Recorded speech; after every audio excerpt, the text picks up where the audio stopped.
Hey guys, what is up? Ioki here, bringing you some more news on NEEKO, the new champion, the Curious Chameleon. New champ dropping today. We are just now learning about her abilities. Unfortunately, it's not in English. It was posted on a Brazilian League of Legends channel, all in Portuguese. But you know me, guys. I'm always looking out for you. I've got a friend by the Discord name of Muvuk. Who has a Portuguese speaking friend and has helpfully translated all the abilities for us. So I'm going to go ahead and run down what these are saying for our English speaking friends. Alright, so Zoe's passive is that you can copy another enemy and champion and you can appear as an ally to them in the radar, is the direct translation of what the Portuguese speaking friend said.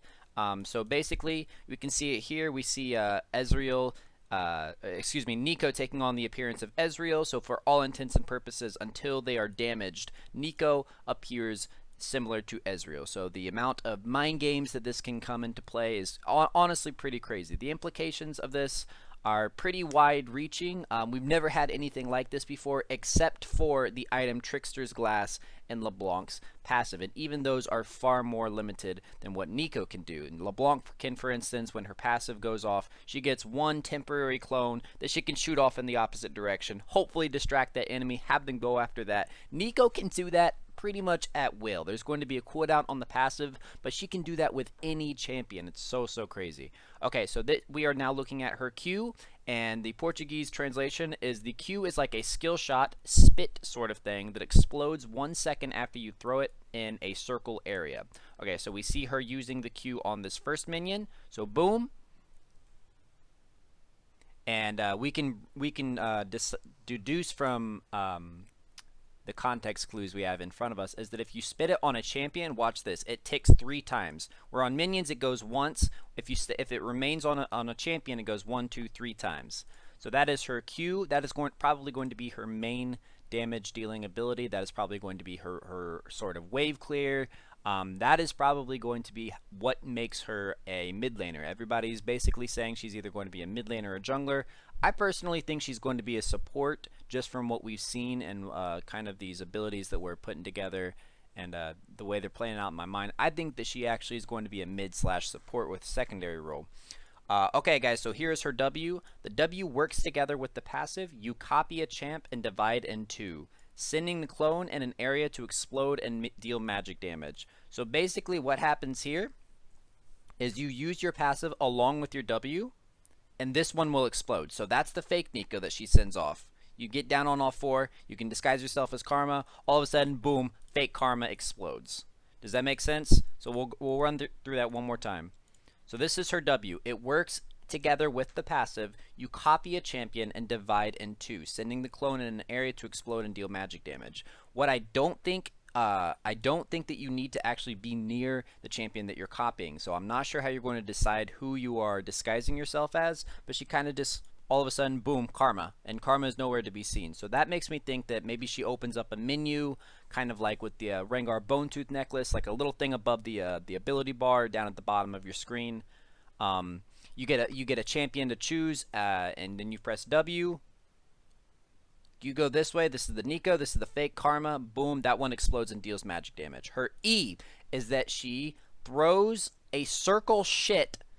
Direct translation, guys. Don't shoot the messenger. E throws a circle shit that passes through champions and slows them. The last one gets stunned. So these characters will be slowed. This will be a stun.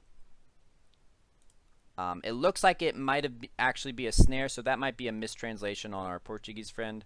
That looks like it's a snare. That character doesn't appear to be stunned. So guys, that is her Q, her passive, Q, W, E. Let's get to what everyone was confused about in the initial reveal. This is going to be her ultimate. We're looking at more cases of her E. But here's her ultimate, guys. So what the Portuguese speaking friend says, the ult is some sort of immunity shield for a second, and then a Mumu ult. So as we can see here, there's a ton of damage. This is where I'm guessing a lot of her damage is kept. A lot of the strength of her kit is kept in her ultimate. So it's kind of like a Nunu ult where she can walk around. She can walk around. It's like a mobile Nunu ult.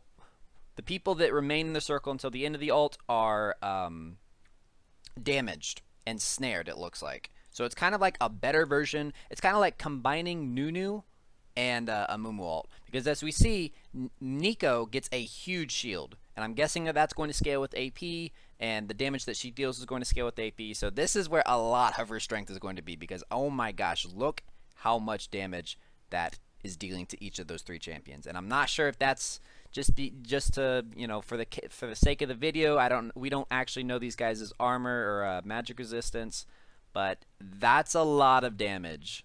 That is a lot of damage, and that is a huge shield. And as we can see, the shield lasts for about a second after the ultimate.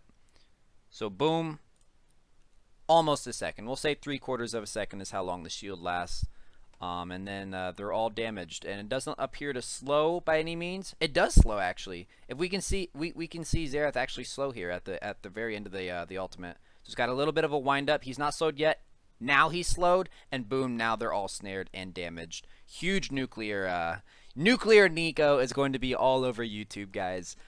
So guys, I do want to give a shout out to my friend on Discord, Movuk, for helping me translate these and thus translate it to you guys. Hopefully they put the English version of the abilities up soon, but if not, we always have this video to hold us over until that. Guys, let me know what you think about her kit. I'm really excited. It looks like she's got a lot of very unique ideas she's bringing to League of Legends. She's like a spy from T-Fortress 2 combined with the old item Trickster's Glass, combined with LeBlanc's passive, combined with a Mumu, combined with Nunu. It's crazy. I really like the look of her kit. And I'm looking forward to her, boys. Thanks for watching. Peace.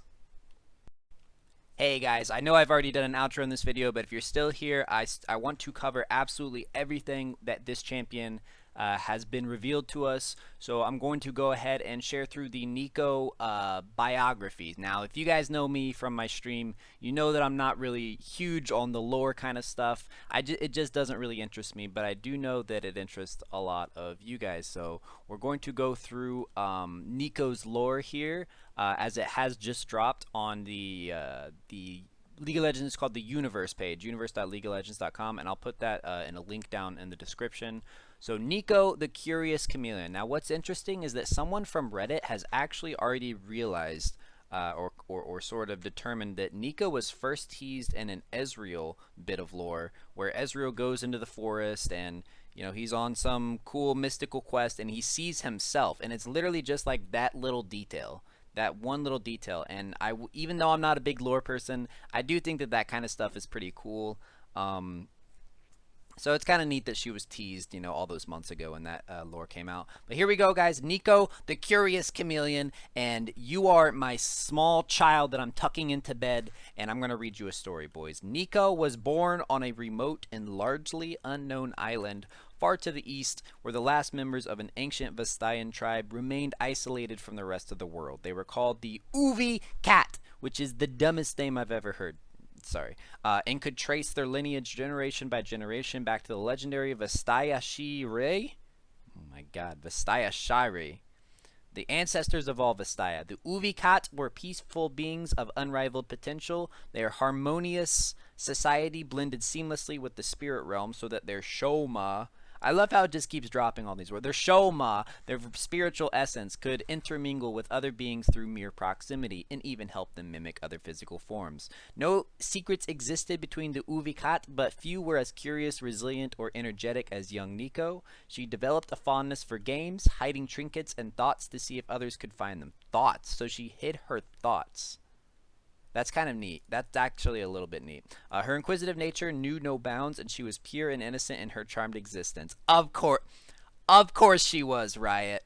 But it was not to last. Cataclysm loomed on the horizon. Thanks to the quick thinking and self-sacrifice of the Uvikat elders, NEEKO escaped the death of her homeland. She clumsily took the form of a bird and fled the smoldering destruction, feeling the screams of her people fading into the ethereal gulf between realms. Days later, desperate and exhausted, NEEKO plummeted into the sea. She clung to driftwood, entirely at the mercy of the currents. Until an odd silhouette rose into view. She could hear her voices carrying over the waves, and so she swam toward the strange structure.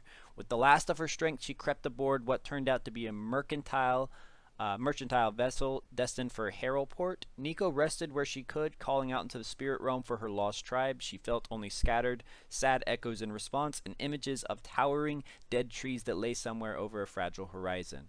When NEEKO emerged from the ship into the city, it was a strange and unfamiliar new world. All her senses tingled. Many a creature, even another Uvikat, might be afraid in that situation, but not NEEKO.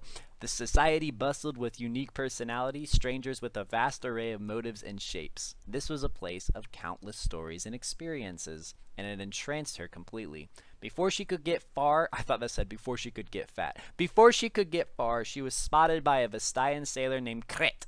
NEEKO could not understand all his words, but he demanded to know which tribe she belonged to.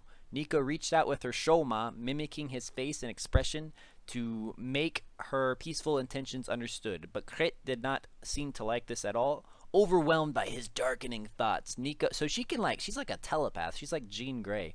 NEEKO fled into the crowd, altering her shape many times until she escaped. Surrounded by lush tropical greenery in the hinterlands beyond Harrowport, NEEKO grappled with her recent experiences. She simply could not understand how anyone might rely solely on words as their singular form of communication. It seems so limiting. Yeah, it's fine, NEEKO. We don't have just words. We have Mia pings as well.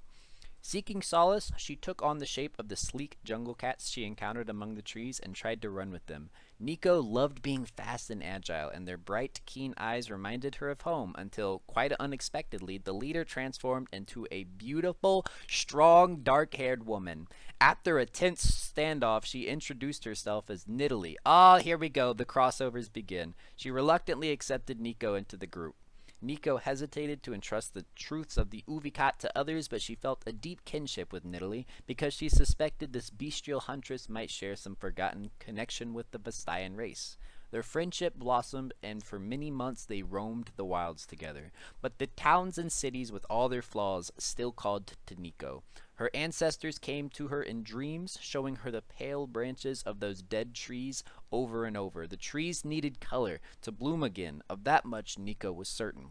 She asked her friend to join her on this new journey, but Nidalee could not be persuaded. She had other junglers to one-shot. Crestfallen but determined, NEEKO set out alone. Her old life among the Uvikats may be lost forever, but NEEKO envisions a magical future, a larger tribe of like-hearted Vastaya Yordles, humans, and whatever other creatures might share her dream.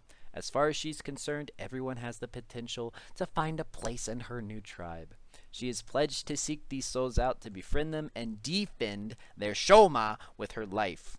To know NEEKO is to love NEEKO, and to love NEEKO is to be NEEKO. So kind of neat. This was actually the first long form story that I've actually ever read. Let me know if you guys enjoyed it. Let me know if you thought it was corny as shit.